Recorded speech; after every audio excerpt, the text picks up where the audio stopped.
Нам с вами просто не оставили ни одной другой возможности. Вынуждены будем использовать сегодня. Обстоятельства требуют от нас решительных и незамедлительных действий.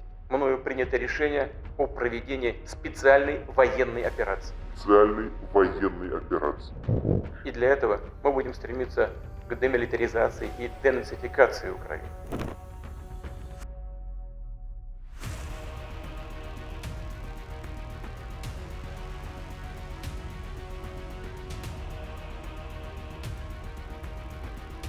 На сьогодні головна опора української держави.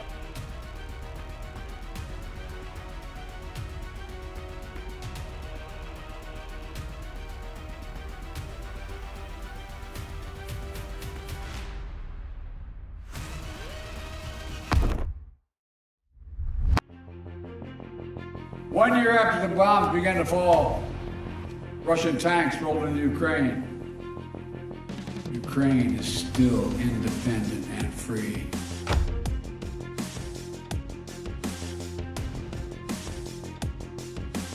Russia prepares to deliver another devastating blow, or do they? Since December 2022, the front has risen. The front line cuts across the Dnieper River in the south of Ukraine. There is no possibility of an offensive by Russian troops. The only place where an attack is possible is Zaporizhzhia, but the main focus is on the Donetsk region. The media is presenting this as a new war for Donbas, although the battle for Donbas in its hot phase began on February 24th and has not stopped for a second since then. The Russian army was able to achieve some success, shifting the front from 30 to 50 kilometers inland, but it took so much effort and sacrifice that one might ask a legitimate question: was it worth it? And what will Russia do next?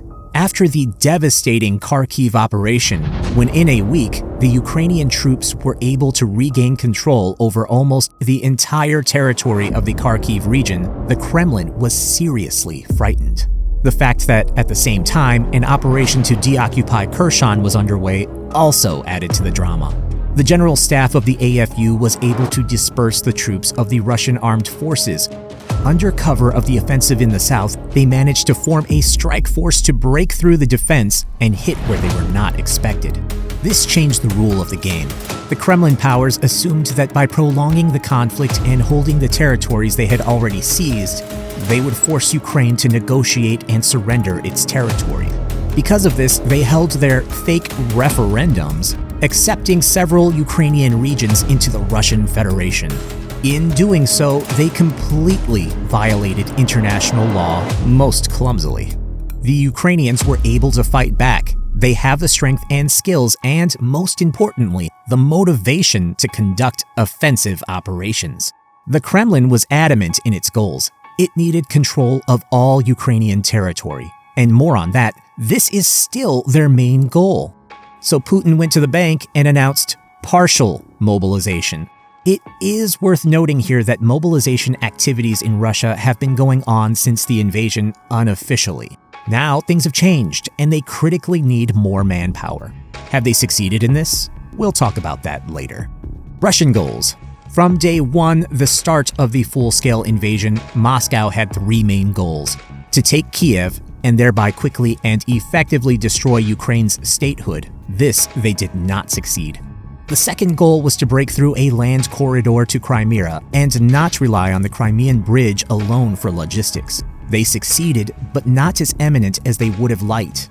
As you know, the Ukrainian forces constantly keep the occupied territories under tension through constant rocket strikes and on-land special forces actions deep within enemy territory.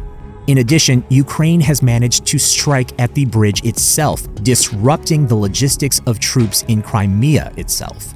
And the third goal is full control of the territories of the Donetsk and Luhansk regions, thereby completely legalizing the so-called LNR and DNR within their borders. Since 2014, when this war began, Russia has been building logistics and preparing a beachhead for the invasion. This was and still is a critical task. Otherwise, an army stretched across a big territory would simply not be able to attack adequately. Partial mobilization and Wagner Group. This is what mobilization was for. By the end of the year, it was clear that Russia had suffered heavy losses, and most unpleasant of all, qualitative losses. Kyiv was being invaded by elite units that had been destroyed and exsanguinated during the Battle of Kyiv, Sumy, and Chernihiv. The professional army, as such, is over, and since Putin is confident that time is on his side, he is willing to spend years and hundreds of thousands of people to achieve his goals. It would seem like this is the 21st century who fights like this nowadays, but one must understand the logic of the Russian authorities. We will talk about this later. The media is massively leaking the Kremlin's insider information about the underground struggle of various forces, about how the Wagner PMC conflicts with the defense ministry, and so on. There was a time when Putin personally directed all military decisions, according to some insiders. It did not lead to anything good for the Russian army. They suffered losses in manpower, lost equipment, and ammunition. But now something has changed. Since the beginning of the war, Moscow has repeatedly shifted the commander of the operation, which, in itself, is not a good sign. As of February 2023, General Gerasimov is again the commander of the so-called special military operation. What does this mean? We can assume that Putin did look the facts in the eye and realize that strategically the war is already lost. They have suffered heavy losses. The previously voiced objectives have not been achieved, and they do not have any strength to continue now and are not expected to. And they formulated the realistic goal: it is necessary to shake the Donbas. Russia must control it no matter what, and this should be done primarily for an internal audience. The so-called special military operation needs to end somehow. We need a logical point where we can stop the hostilities and start bargaining for lifting sanctions, making concessions, and so on.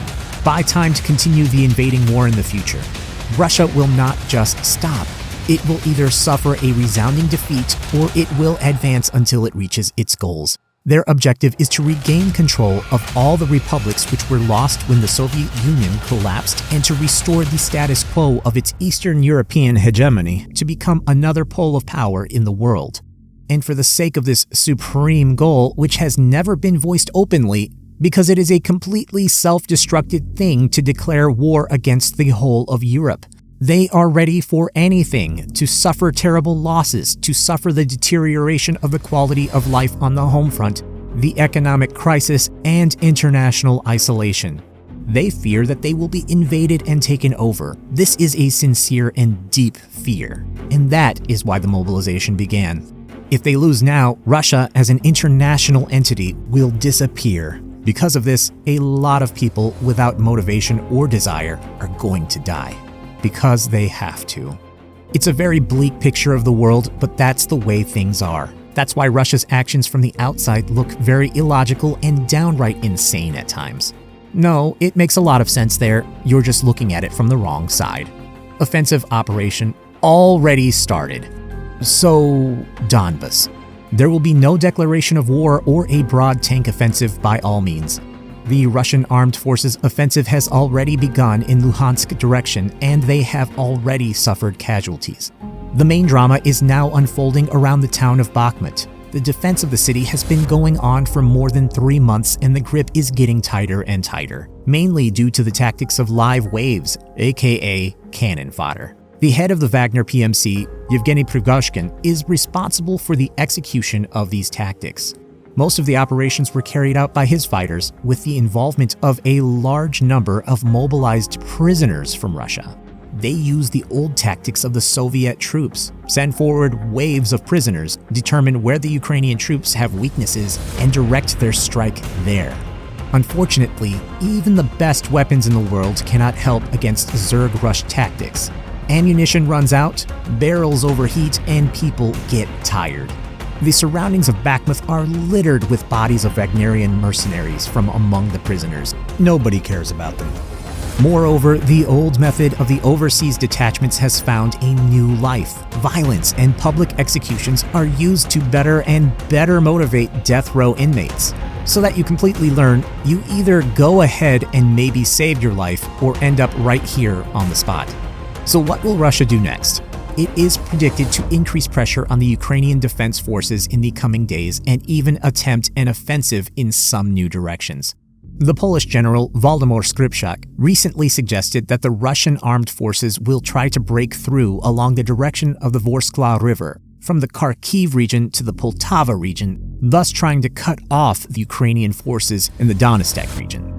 In addition, rumors and innuendo have been circulating for a long time that Belarus will enter the war and repeat the attack on Kyiv, or that Russian troops will try to break the borders of the Chernihiv and Sumy regions, or generally go on the offensive in the Zaporizhia direction. This is all part of the hybrid war that Moscow is waging. Divide and conquer, create hotbeds of tension wherever you can, and thereby wreak havoc on the centralized resistance that Ukraine is experiencing.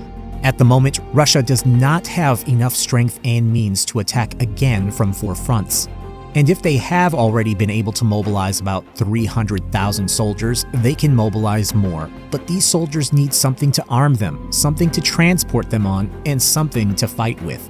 As we said before, the main goal right now is full control over the territory of Donbas, and they are preparing to implement this plan. There may be simulated offensives in different directions to increase the pressure on the Ukrainian armed forces. For example, the shelling of the border territories has not stopped for almost a year and is only increasing.